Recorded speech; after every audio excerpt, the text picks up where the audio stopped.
I would like to move on to the dark side of your book. Now, in 1975, Susan Brown Miller stated that rape is a conscious process of intimidation by which all men keep all women in state of fear. Again, all men keep all women in state of fear. And we hear this from extreme feminists that all men are potentially rapists. Now, this is an outrageous claim, but we hear it occasionally, more often than not.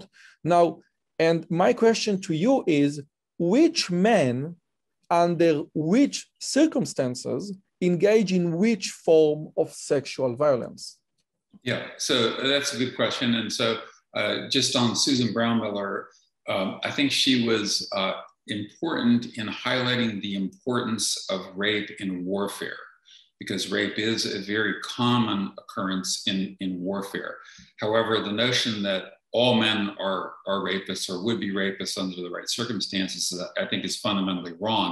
And one of the things I do in my book is highlight the answer to your question, which is, what is the subset of men who are most likely to engage in rape or sexual assault or sexual harassment? And it's the dark triad personality traits combined with a short-term mating strategy. So dark triad is narcissism, Machiavellianism, and psychopathy, where narcissism, these are people who are of a grandiose sense of self. They believe that they are God's gift to women. They exaggerate or believe that they're more attractive, more intelligent, more successful than they really are. And importantly, they feel a sense of entitlement, and that extends to sexual entitlement.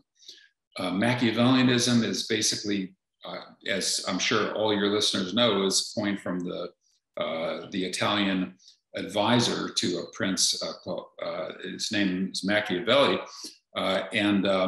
And basically that is people who tend to pursue an exploitative social strategy. So there's the liars, the cheaters, and so forth. And then the hallmark of psychopathy is lack of empathy. So most humans have an empathy circuit where we feel when someone is harmed, or a pet, an animal, a child, we feel a sense of deep compassion for the hurt that they experience. Psychopaths don't. It's like their empathy circuit is absent.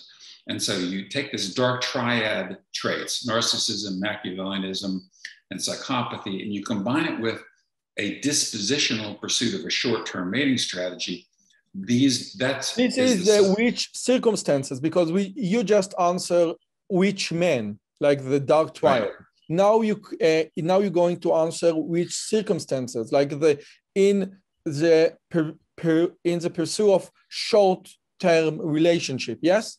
Yes, in the pursuit of short-term relationships, and when men are in a position of power and can get away with it. And it's actually a point where I disagree profoundly with some of my evolutionary psychology colleagues who I respect greatly, who argue that it's loser males who are most likely to commit sexual assault.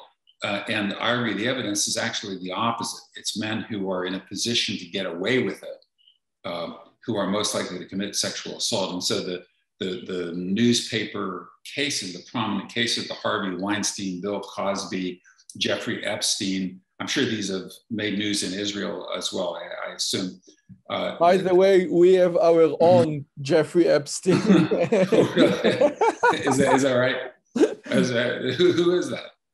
No, like people in Israel, we have like a famous actor. We just got sentenced for 11 months in jail, and the late we had a president, Moshe Katsav, which was convicted for 5 years in prison. So it's like, you know, the Me Too environment. Beside doing,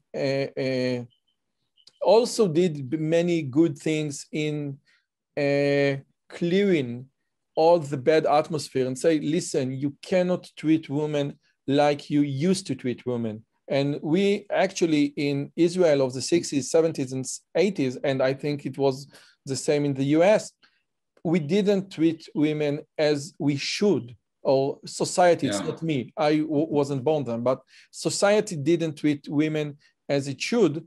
And I'm not saying that society now treats women perfectly, but it was a very important procedure or very important phase that we as a society need to pass. Okay, so now you answered which men, under which circumstances, but you still didn't answer which form of sexual violence. Is it only rape or stalking or other forms? Yeah, well, it's primarily forms of what I call sexual coercion, which is a broader term that encompasses sexual harassment, everything from unwanted sexual attention through sexual harassment through sexual assault. And so that subset of men, dark triad and short-term mating strategy, they engage in all those things. They also engage in attempts at honest courtship, seduction, deception, and so forth. So these men are often very successful in the mating game, but they use sexual coercion when these other modes don't work. And so it's typically not the loser males, but rather the guys who can get away with it, that have these personality traits and mating strategies that are most likely to do it.